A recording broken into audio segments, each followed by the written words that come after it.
Pois é, a disciplina não é o ensino de uma religião ou das religiões, mas deve se aprofundar no sentido da religiosidade.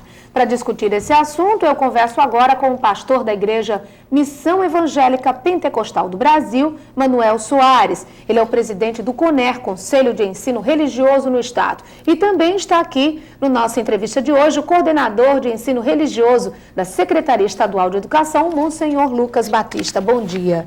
Bom dia. Minha primeira pergunta vai para o senhor, pastor. O CONER ele é novo, né? Ainda está se estruturando. Qual é o papel?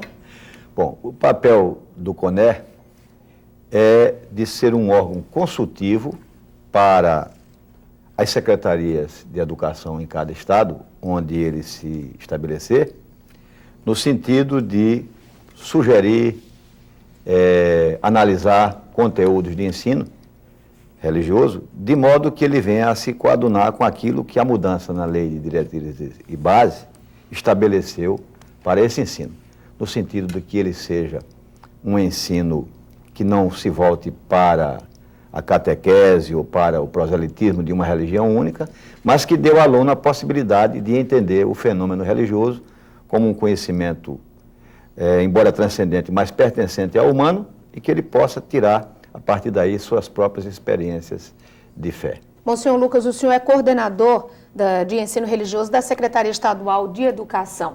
O senhor acha que o caminho é esse realmente, é tentar mostrar amplitude ao aluno e não um direcionamento, vamos dizer, católico para ele? Certo. Pela nossa experiência, há 27 anos, aqui coordenando o ensino religioso no Estado, nós sempre tivemos esse cuidado. Inclusive, os documentos da Igreja Católica, tanto do Santo Padre como aqui da CNBB, eles fazem uma distinção bem clara, que uma coisa é ensino religioso, outra coisa é a catequese, que é justamente formar a pessoa na sua comunidade de fé. E a escola seria um espaço muito importante para que nós levássemos certos temas, como debate, como discussão e como também despertar no jovem interesse pelo transcendente. E é claro que no ensino religioso, quando nós preparamos os planos de aula, nós temos esse cuidado de fazer com que o aluno seja respeitado na sua cultura, na sua religiosidade, na sua tradição. Mas, monsenhor, isso é uma coisa nova, né? Antigamente não era bem assim. Muitas vezes, na própria escola pública também se dava catequese e até se fazia a primeira Eucaristia.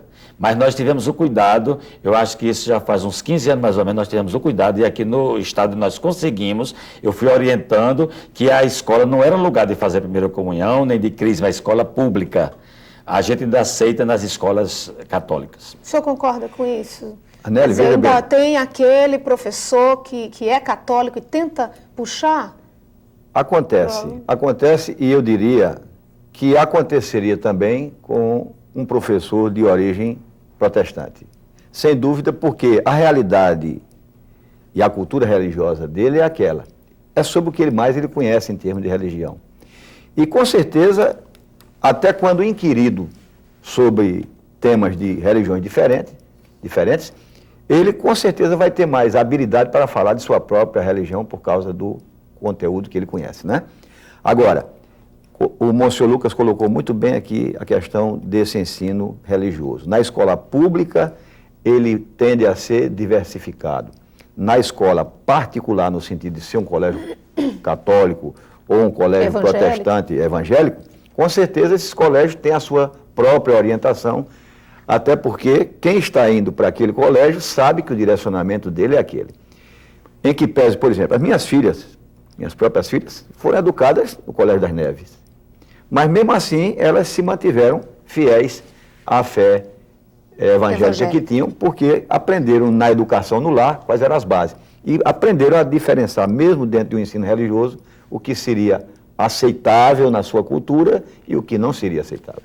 Monsenhor, qual a orientação que o Conselho dá aos professores hoje? Por exemplo, com relação a Maria, né? Quer dizer, existe o católico, acha a grande importância que Maria tem hoje, até hoje, para nós católicos. Já o evangélico, não. Qual é o direcionamento? Como é que vocês conseguem direcionar aquele professor para discutir um assunto como esse dentro de sala de aula? Nós agora vamos ter cuidado quando prepararmos os conteúdos, né? Porque vamos ter temos que levar em conta os parâmetros curriculares em nível nacional e depois vamos também ver esses parâmetros aqui para o Rio Grande do Norte. E quando nós formos preparar os conteúdos, nós vamos ter que ter cuidado, porque naquilo que é possível nós falarmos, por exemplo, se você pegar o Alcorão dos muçulmanos, quando eles falam sobre Maria, é a coisa mais linda. Eu acho até melhor do que o próprio Evangelho da Igreja Católica. Não é incrível isso? A maneira como eles veem, e eles têm toda uma admiração, respeito por Maria, a mãe de Jesus, que para eles era um profeta. Pois bem, nós temos muito que aproveitar do testemunho dela. Como mulher, a gente vai ver o papel da mulher aí, a sua participação num processo de libertação da humanidade toda, como é que ela pode contribuir. As mulheres, às vezes, ficam muito acomodadas dentro de sua casa, ou então apenas numa busca de libertação na linha feminista, e se esquece de ver essa participação efetiva e decisiva na vida da sociedade, que a mulher tem uma grande responsabilidade. Então, tudo isso a gente pode aproveitar a partir de Maria, como foi que ela aceitou o plano de Deus, sem trazer aqueles pontos que são polêmicos.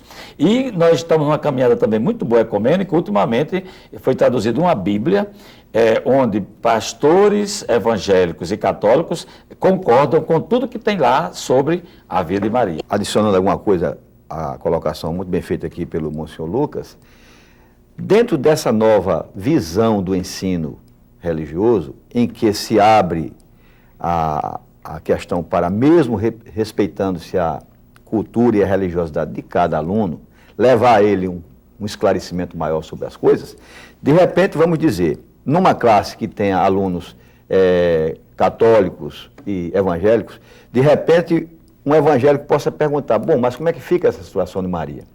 Então vai ter de explicar para ele, numa linguagem acessível, qual é a visão que a igreja protestante tem com relação à função de Maria, que o irmão Lucas aqui colocou muito bem. Quer dizer, ele colocou, olha, a dimensão humana, a dimensão de mulher, a dimensão de mãe, de capacidade de entrega na hora em que, embora fosse algo previsível doutrinariamente, mas há uma doação do filho que está sendo imolado, etc., mas sem colocar este aspecto dentro da maneira litúrgica como a Igreja Católica vê Maria. E explicando isso, bom, a posição da Igreja Católica é essa, a posição da Igreja Protestante é essa, se tentar ver se o aluno vai entender. Agora, a preferência dele vai ficar... E depois ele pode aprofundar isso na sua comunidade. Eu acho que uma coisa bem interessante nisso tudo, independente, né, dessas discussões, é a humanização. É tentar fazer com que o adolescente acabe com aquela coisa que existia na minha época, por exemplo. Você é evangélico, você é católico. Quer dizer, a gente discutindo dentro de sala de aula com o adolescente, que cada um tem a sua religião e vamos respeitá-los, eu acho que isso é a grande sacada disso tudo, né? Dessa educação, desse novo direcionamento. O senhor quer fazer mais alguma colocação antes de encerrar? Até mesmo, Anélia, eu diria que, e ao professor está colocado também a responsabilidade de, dentro de um contexto de discussão nesse nível que nós estamos falando aqui, depois ele chegar a dizer, bom, meu filho ou minha filha, agora, o aprofundamento da sua convicção religiosa se dará na sua comunidade religiosa, né? Vai direcionar, sem querer se tornar proselitista ou catequista com aquele aluno especificamente. Né? Bom, senhor. Aliás, a lei é muito clara nisso que o pastor está falando. Nós não podemos fazer nenhum proselitismo dentro de sala de aula. Por exemplo, aqui diz assim, no artigo 33, o ensino religioso de matrícula facultativa é parte integrante na formação básica do cidadão, constitui disciplina dos horários normais, assegurado o respeito à diversidade cultural e religiosa no Brasil, vedadas quaisquer formas de proselitismo. Por isso que tem que ser planejado, tem que ter um projeto, tem que ter um plano de aula e não chegar na escola e fazer qualquer tipo de movimento religioso. Gostaria de agradecer a presença de vocês hoje aqui no Cabos de Comunidade. Foi muito importante, muito boa essa nossa entrevista de hoje. Muito obrigada. Nós também agradecemos.